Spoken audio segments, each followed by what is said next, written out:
Assalamualaikum warahmatullahi wabarakatuh.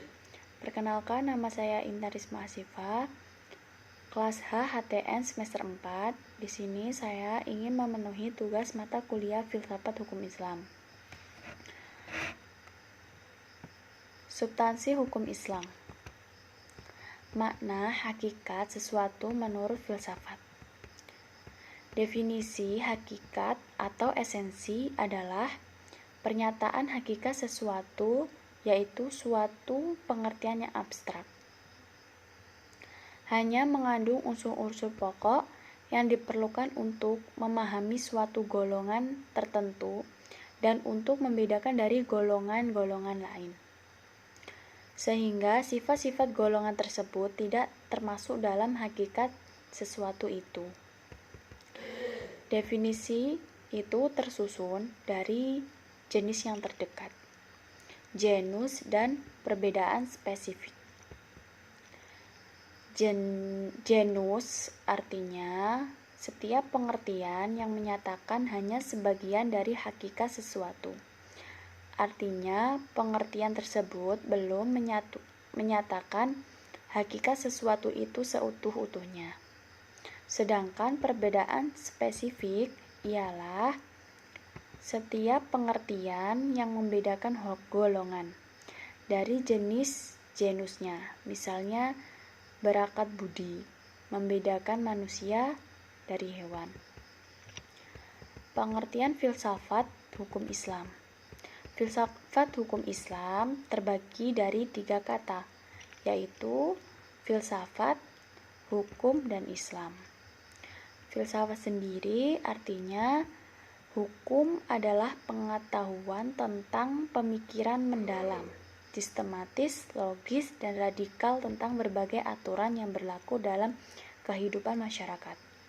Sedangkan hukum adalah peraturan-peraturan tentang perbuatan dan tingkah laku manusia dalam lalu lintas hidup. Adapun pengertian filsafat hukum Islam adalah kajian filosofis tentang hakikat hukum Islam. Sumber asal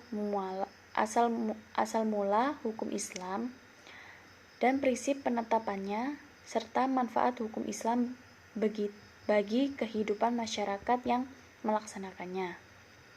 Dengan demikian, yang dimaksud dengan filsafat hukum Islam adalah setiap kaidah, asas, mabda, aturan-aturan pengendalian masyarakat pemeluk agama Islam. Faktor yang menjadi ciri filsafat hukum terbagi menjadi beberapa, yaitu 1. Wacana atau argumentasi, menandakan bahwa filsafat memiliki kegiatan berupa pembicaraan yang mengendalikan pada pemikiran, rasio, tanpa verifikasi uji empiris. Yang kedua, segala hal atau sekalian alam. Artinya, semua materi pembicaraan, misal adalah segala hal menyangkut keseluruhan yang bersifat universal. Tidak ada yang tidak tersentuh oleh pembicaraan filsafat. Sedangkan sistematis artinya perbincangan mengenai segala sesuatu dilakukan secara teratur mengikuti sistem yang berlaku sehingga tahapan-tahapannya mudah diikuti. Selanjutnya radikal, artinya sampai ke akar-akarnya, sampai pada konsekuensinya yang terakhir. Radik artinya akar, yang juga disebut arch sebagai ciri khas berpikir filosofis. Selanjutnya, hakikat merupakan istilah yang menjadi ciri khas filsafat. Hakikat adalah pemahaman atau hal yang paling mendasar. Jadi, filsafat tidak hanya berbicara tentang wujud atau materi, sebagaimana ilmu pengetahuan, tetapi berbicara makna yang hakikat terdapat di belakangnya. Berdasarkan 5 ciri berpikir filosofis tersebut adalah diambil pemahaman bahwa filsafat merupakan kebebasan berpikir manusia terhadap segala sesuatu tanpa batas, dengan mengacu pada hukum keraguan atas segala hal.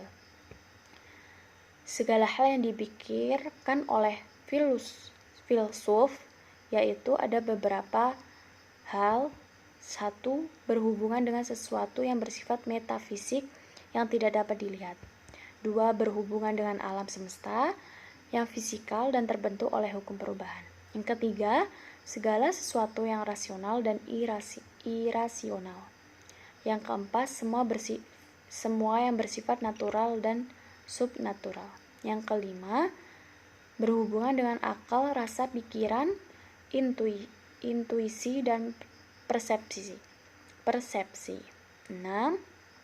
Sehubungan dengan hakikat yang terbatas dan yang tidak terbatas. 7. Berhubungan dengan teori pengetahuan pada semua keberadaan pengetahuan manusia yang objektif maupun yang subjektif. 8. Berhubungan dengan fungsi, manfaat, segala sesuatu yang didambakan manusia atau dihindarinya. 9.